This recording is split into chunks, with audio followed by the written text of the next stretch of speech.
Class 10th welcome back. आज मैंने आपको एरोबिक रेस्पिरेशन पे वीडियो जो है वो पोस्ट कर दिया था। आई होप अब आपको एरोबिक रेस्पिरेशन क्लियर हो गया होगा।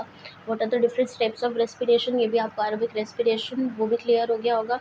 कैसे होता है, कहाँ होता है, एंड प्रोडक्ट्स क्या बनते हैं, and how is it different from anaerobic respiration, वो भी आपको समझ में आ गया होगा। ठीक है, तो आज जो टॉपिक हमें कवर करना है वो है आपका एनारोबिक रेस्पिरेशन। एनारोबिक रेस्पिरेशन इस सेंस में एरोबिक रेस्पिरेशन से डिफरेंट है कि जो एनारोबिक रेस्पिरेशन है it takes place in the absence of oxygen. उसमें ऑक्सीजन की रिक्वायरमेंट नहीं है, ज़रूरी नहीं है कि ऑक्सीजन प्रेजेंट हो। ऑक्सीजन की एब्सेंस में भी जब रेस्पिरेशन हो सकता है तो उसे एनारोबिक रेस्पिरेशन बोलते हैं। And in this respiration small amount of energy is release in comparison to aerobic respiration. Aerobic respiration के कंपैरिजन में एनारोबिक रेस्पिरेशन में जो एनर्जी रिलीज होती है वो स्मॉल अमाउंट में रिलीज होती है। And second important thing is that there is incomplete breakdown of food substances. So the energy released is very much small as compared to the energy which is released in aerobic respiration. And second thing is कि जो breakdown होता है वो incomplete breakdown होगा। मतलब जो food substances हैं, जो ग्लूकोज है उसका कंप्लीट ब्रेकडाउन नहीं होगा, इनकम्प्लीट ब्रेकडाउन होगा। And the products form because the glucose is breaking down incompletely, so the products form will be entirely different from the products which are formed in aerobic respiration. So this type of respiration, anaerobic respiration, is mostly found in yeast. ये आपको कहाँ कहाँ मिलता है anaerobic respiration? ये मिलता है yeast में, आपके मसल सेल्स में, ह्यूमंस के केस में, और कुछ बैक्टीरिया होते हैं एनारोबिक बैक्टीरिया, यीस्ट बैक्टीरिया, और तीसरा है ह्यूमन मसल सेल्स।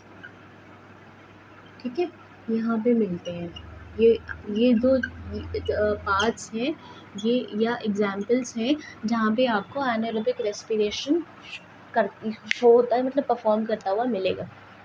ठीक है, now because incomplete breakdown of food substances, that is respiratory substrates, take place in anaerobic respiration, तो इसको हम fermentation भी बोलते हैं। Anaerobic respiration is also called as fermentation. So fermentation is nothing but anaerobic respiration which results in incomplete breakdown of respiratory substrates of food substances, releasing ethanol और lactic acid. वो depend करता है, अगर ethanol बन रहा है तो उसको हम अल्कोहलिक फर्मेंटेशन बोलेंगे जो कि यीस्ट के केस में होता है, और अगर लैक्टिक एसिड बन रहा है तो उसको लैक्टिक एसिड फर्मेंटेशन बोलेंगे जो ह्यूमन मसल सेल्स में होता है, इसलिए ह्यूमन मसल सेल्स लिखी हुई है। कैसे होता है that I deal with today. ठीक है, तो alcoholic fermentation as the name suggest, respiration taking place in the absence of oxygen performed by yeast. मतलब यीस्ट जब एनारोबिकली रेस्पायर करता है और उस रेस्पिरेशन की वजह से जब ग्लूकोज का इनकम्प्लीट ब्रेकडाउन होता है इनटू इथेनॉल का, your energy release is very less into ethanol and your water vapour and your आपका एनर्जी। लेकिन जो एनर्जी रिलीज होती है वो बहुत बहुत बहुत कम होती है। ठीक है, ethanol, carbon dioxide and energy, but the energy release is very very less as compare to aerobic respiration. So what is actually alcoholic fermentation? First of all it is perform by yeast. ठीक, और इसी चीज़ को, इसी benefit को, जो ethanol बनता है वो हम यूज़ करते हैं in wine industry, beer industry, आपकी जितनी भी अल्कोहल बनाने वाली इंडस्ट्री हैं वो इसी प्रोसेस को यूज़ करके आपका अल्कोहल जो है वो प्रोड्यूस करती हैं on industrial scale, on large scales. ठीक है, तो यीस्ट जो है it respires anaerobically, and what happens in alcoholic fermentation, देखो जो एरोबिक रेस्पिरेशन था वो आपका साइटोप्लाज्म और माइटोकॉन्ड्रिया दोनों में हो रहा था, लेकिन ये जो रेस्पिरेशन होता है anaerobic respiration, it is only limited to cytoplasm, it does not continues in the mitochondria, क्योंकि माइटोकॉन्ड्रिया में कंटिन्यू होगा तो फिर कंप्लीट ब्रेक डाउन हो जाएगा। ये साइटोप्लाज्म में होके कंप्लीट हो जाता है या फिनिश हो जाता है। ग्लूकोज जो है आपका साइटोप्लाज्म में कैसे क्या ब्रेक डाउन होगा? पायरुवेट में plus energy, and this pyruvate, in the absence of air, it will get converted into ethanol plus carbon dioxide plus 2 ATP molecules. और आपके एरोबिक रेस्पिरेशन में कितने मॉलिक्यूल्स होते हैं? 38 ATP molecules. So this is the difference. तो कितना कम amount of energy, इसीलिए बार बार बोलते हैं कि anaerobic respiration reduces very small amount of energy, क्योंकि उसमें एक मॉलिक्यूल, एरोबिक रेस्पिरेशन में एक मॉलिक्यूल ग्लूकोज का ब्रेक करके आपको 38 मॉलिक्यूल्स देता है।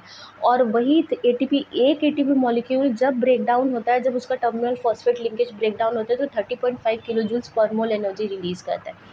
तो इस केस में अगर आप देखें तो एक molecule of glucose is just producing 2 ATP molecules.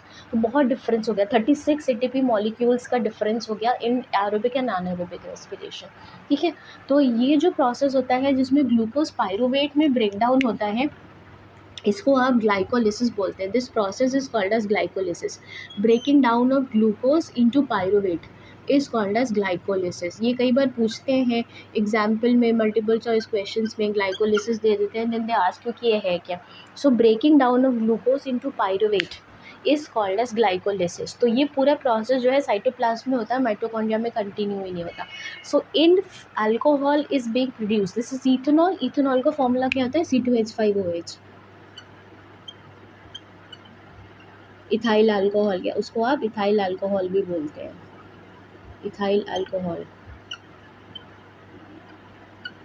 ठीक है, तो जब ग्लूकोज यीस्ट, जब किसी चीज़ में आप यीस्ट डालेंगे, या ईस्ट जैसे डो है, केक का डो है, या हम जो किसी भी चीज़ में खमीर उठाने के लिए, उसको फर्मेंट करने के लिए अगर हम उसमें यीस्ट डाल रहे हैं, तो वहाँ पे एनारोबिक रेस्पिरेशन होगा। और होगा क्या बेसिकली उस चीज़ में कि उसमें प्रेजेंट जो भी ग्लूकोज होगा, आपने जो भी फूड सब्सटेंस लिया है उसमें अगर ग्लूकोज प्रेजेंट है, तो it will break down in the absence of air, because no yeast is respiring anaerobically. It will break down in the absence of air, and it will get broken down into it will get broken down incompletely into ethanol, carbon dioxide and 2 ATP molecules. So because ethanol is forming here and alcohol is forming here, so this process is called as alcoholic fermentation. इसको alcoholic fermentation बोलते हैं। ठीक है, दूसरा lactic acid fermentation है, जो कि हमारा मसल सेल्स में होता है। It takes place in the muscle cells. ठीक है, आपने देखा होगा, ये ऑब्जर्व किया होगा कि कई बार जब आप बहुत तेज़ दौड़ रहे होते हैं या कंटिन्यूस फिजिकल या विगरस एक्सरसाइज करते हैं, तो कभी कभी आपकी मसल्स में क्रैम्प्स आ जाते हैं, सिकुड़ने लगते हैं, दर्द, एकदम से दर्द होता है और आप बैठ जाते हैं, बहुत तेज़ दर्द होता है, क्रैम्प्स आने लगते हैं। ठीक है, why do these cramps occur, what is the reason behind the occurrence of these cramps?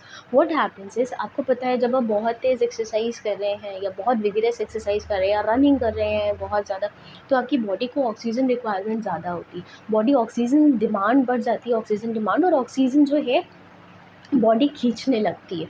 ठीक है, सो व्हाट हैपेंस कि ऑक्सीजन जब आप खींचेंगे, energy requirement, because you need for any kind of exercise, for any kind of physical activity या vigorous exercise, आपको energy चाहिए। Energy release कब होगी? जब ग्लूकोज ब्रेक डाउन होगा। ग्लूकोज ब्रेक डाउन होगा तो एनर्जी रिलीज करेगा, और ग्लूकोज को ब्रेक डाउन करने के लिए आपको क्या चाहिए? ऑक्सीजन। लेकिन बॉडी ऑलरेडी काफ़ी ऑक्सीजन खींच चुका है, so that proper blood supply. क्यों खींच रहा है ऑक्सीजन? ताकि, क्योंकि आप इतनी फिजिकल एक्सरसाइज इतना विगरसली कर रहे हैं, तो blood supply should be maintain, उतनी ब्लड सप्लाई, क्योंकि हार्ट बीट कर रहा है, हार्ट जल्दी जल्दी बीट करेगा तो ब्लड सप्लाई भी जल्दी होएगी। See, all these things are connected, all the systems are connected. If you are performing any physical activity which is highly vigorous, बहुत ज़्यादा आप एक्सरसाइज कर रहे हैं, तो आपका हार्ट पंप करेगा, ज़्यादा सर्कुलेशन होगा, ज़्यादा सर्कुलेशन मतलब ज़्यादा तेज़ स्पीड से ब्लड सप्लाई होगा to different parts of the body, and you know for blood supply you need oxygen, oxygen चाहिए। ठीक है, तो ऑक्सीजन बॉडी ने खींच ली, अब आपको एनर्जी भी चाहिए, क्योंकि उतनी फिजिकल एक्टिविटी करने के लिए यू ऑल्सो नीड एनर्जी। ठीक है, वो एनर्जी आपको मिलेगी कहाँ से? क्योंकि एनर्जी तो तभी मिलेगी जब ग्लूकोज ब्रेक डाउन होगा और एनर्जी रिलीज़ करेगा। ग्लूकोज को ब्रेक डाउन करने के लिए ऑक्सीजन चाहिए, तो उस टाइम पे because your body needs energy, तो मसल सेल्स क्या करती हैं? जो मसल्स हैं, क्योंकि आप फिजिकल एक्सरसाइज मसल्स के हेल्प से ही कर रहे हैं, तो क्योंकि मसल्स को एनर्जी चाहिए, वो क्या करेंगी? जो ब्लड में ग्लूकोज प्रेजेंट है, whatever glucose is present in the blood, they will break it down anaerobically.